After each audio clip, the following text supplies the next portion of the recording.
Hello, welcome to On Wildlife. I'm your host, Alex Ray. On this podcast, we bring the wild to you. We take you on a journey into the life of a different animal every week, and I guarantee you're going to come out of here knowing more about your favorite animal than you did before. This week, we're talking about an animal who could be in the dictionary under the word adaptation. They have so many amazing characteristics that help them survive in their environment. You can even see what I'm talking about when you look in their eyes. So you might want to take your night vision goggles out again, because we're talking about small, nocturnal reptiles. Geckos.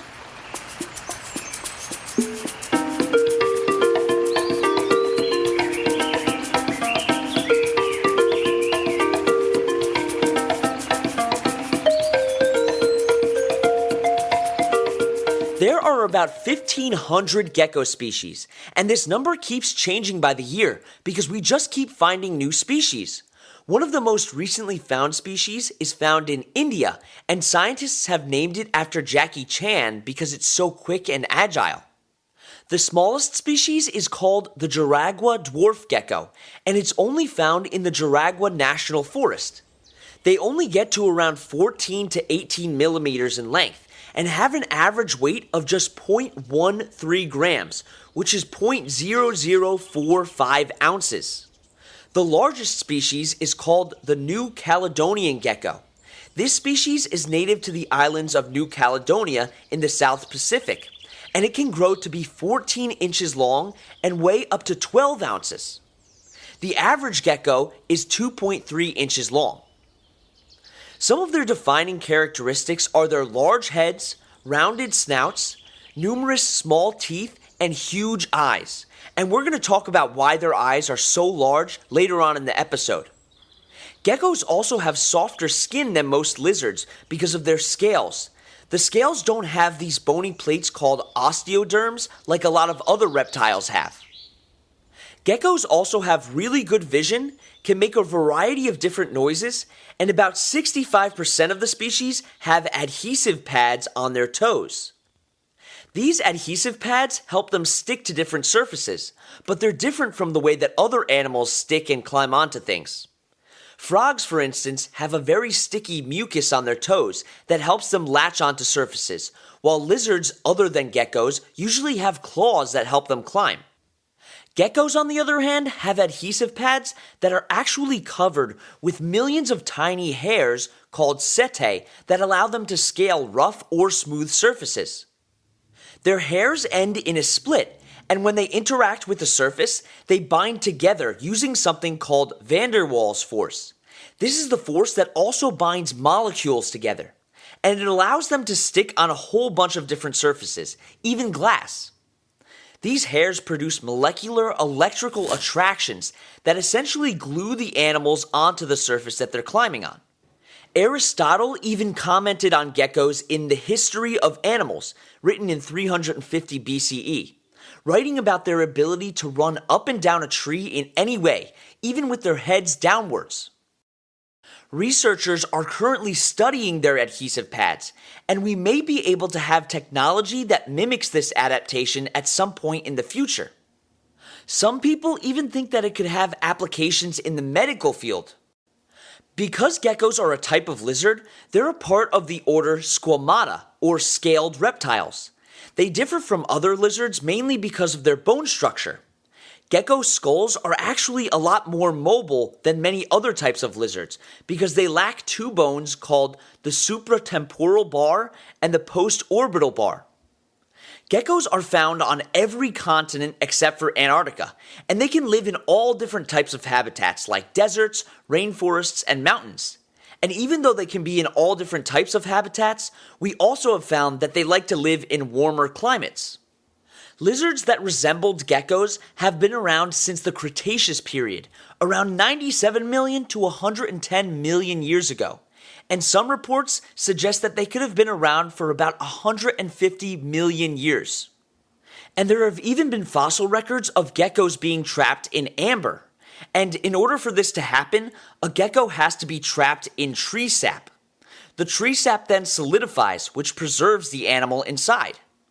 This is also how the mosquitoes are found preserved in the movie Jurassic Park, although that's probably not the most scientifically accurate movie. Geckos have about 100 teeth, which is crazy compared to humans who only have 32. And they're also polyphyodonts, meaning that they can replace their teeth if they fall out. But it's not like us with baby teeth. Once we get our adult teeth, they don't grow back, but geckos can replace their teeth every few months. Okay, we're going to take a quick break, and when we get back, you'll hear about how geckos hunt their prey and more.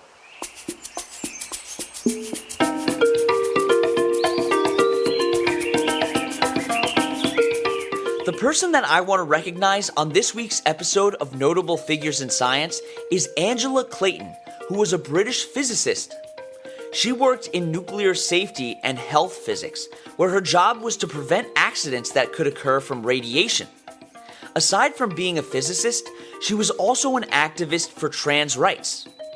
She transitioned from being a male without the help of any medical professionals, and later on in her life, she was able to get a surgical transition. She also helped to make the British Gender Recognition Act in 2004 and fought for trans rights until her death. Later on in her career, she became the head of criticality safety at the Atomic Weapons Establishment. Aside from being an amazing scientist, she fought for people to be able to be themselves. And for that, we should all be thankful. If you want to learn more about Angela Clayton or this series, check out onwildlife.org.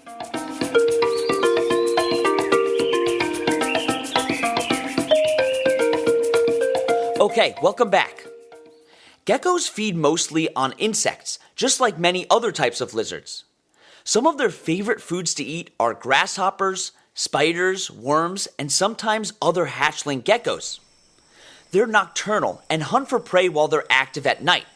And this brings us back to why their eyes are so big. The size of their eyes allows them to take in more light at one time, especially compared to us. They can even see color at night, which is an extremely helpful adaptation when it comes to hunting food. Their color vision in darkness is 350 times more sensitive than a human's color vision. You'll see many animals that are active at night that have huge eyes for this very reason, like owls and cats. You'll also notice that their pupils are in the shape of vertical slits, not circles like ours.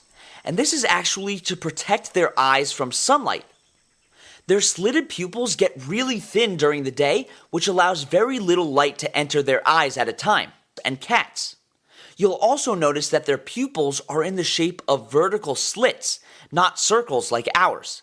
And this is actually to protect their eyes from sunlight. Their slitted pupils get really thin during the day, which allows very little light to enter their eyes at a time. They can either use their tongue or just catch the prey with their mouths.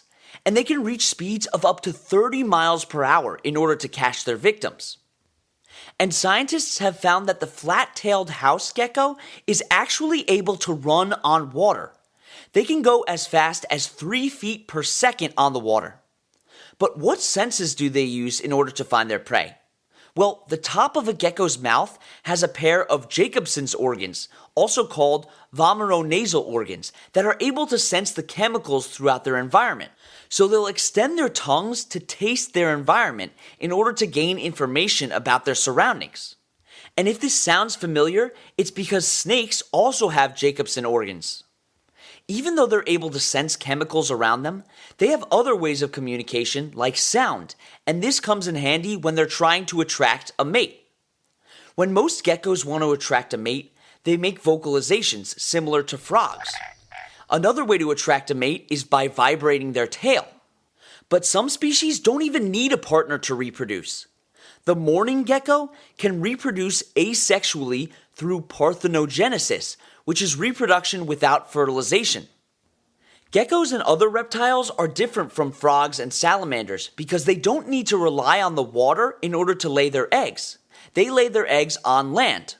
And most gecko species lay small clutches of eggs, typically 2 at a time. And 43 species actually give live birth. The female lays her eggs on the ground, under rocks and tree bark. and the eggs typically hatch in 30 to 90 days depending on the species. Similar to many other reptiles, females don't stay to care for their young after they lay their eggs or after they hatch. In the wild, they live to be an average of 5 years, but in captivity, they can live for about 15 to 20 years. Now, aside from when they mate, geckos are pretty solitary, but they do have really cool behaviors that we're going to talk about right after the break.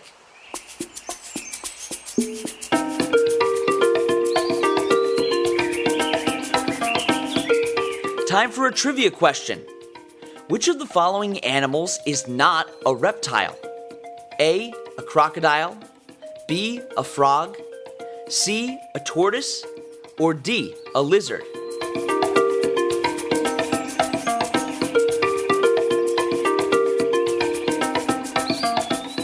The answer is B, a frog. Frogs are commonly mistaken for reptiles, but they're actually amphibians.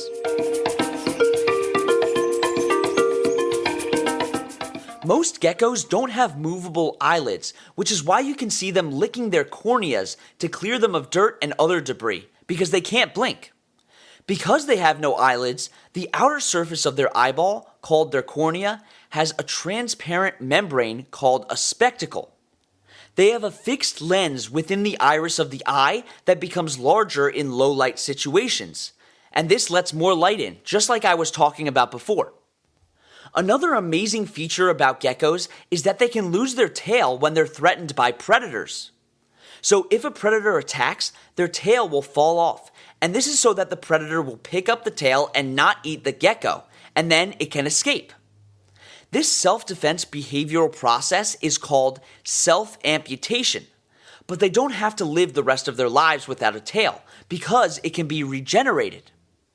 Other lizards can do this too, but geckos can regrow their tails faster than any other lizard. And it's not just a one and done, they can regrow it multiple times. The technical term for this is called caudal autonomy, and there are two forms of it. Intervertebral autonomy, which is when the tail breaks between two vertebrae, and intravertebral autonomy, which is where there are certain zones of weaknesses called fracture planes along each vertebrae in the tail. The lizard will contract a muscle in their tail in order to fracture the vertebrae. Once the tail has fallen off, their cells make proteins that are able to make a new spinal cord without surrounding the injury in scar tissue. Geckos don't have scar tissue like us because if they did, then their tails wouldn't be able to regenerate. Vocalization also makes geckos unique among lizards because they're the only reptile that has true vocal cords. And the sounds that they make differ between species. The reason behind their vocalizations comes down to them being nocturnal. Most other lizards are out during the day, so they communicate through sight. But because it's harder to see at night, the more effective thing to do is make sounds. Tokay geckos are known for their extremely loud call. Geckos are key components of the ecosystems that they live in because they're both predator and prey, making them an integral part of the food web. Because of the population amount of geckos, they dramatically impact the food web. For reference, the dwarf gecko is the most densely populated terrestrial vertebrate. This means that there are a huge number of them in a small amount of space. And they're a prey species for birds, spiders, and snakes. They also feed on arthropods and insects and can regulate their populations. It's been suggested that they come second only to bats in controlling nocturnal insect populations. They're also a really good biological indicator species that we can use to see how healthy an ecosystem is. And we do have a relationship with these animals. Because they can be colorful and have huge, amazing eyes, they're extremely sought after in the exotic pet trade. This is contributing to the decline in their populations because it's unregulated, and they're taken out of their habitats with no regard to the impact that they have on an ecosystem.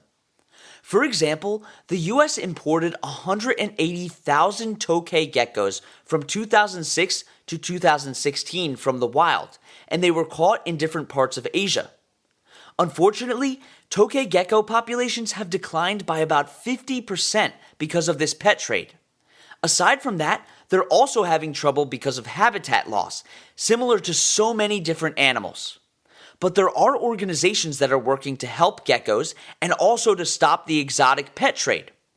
You should check out GeckoWeb, which educates people about geckos in the US, as well as the Edge of Existence program and the Wildlife Trafficking Alliance. Thank you so much for coming on this adventure with me as we explored the world of geckos. You can find the sources that we used for this podcast and links to organizations that we reference at onwildlife.org. You can also email us with any questions at onwildlife.podcast@gmail.com. And you can follow us on Instagram at @on_wildlife or on TikTok at @onwildlife. Don't forget to tune in next Wednesday for another awesome episode. And that's On Wildlife.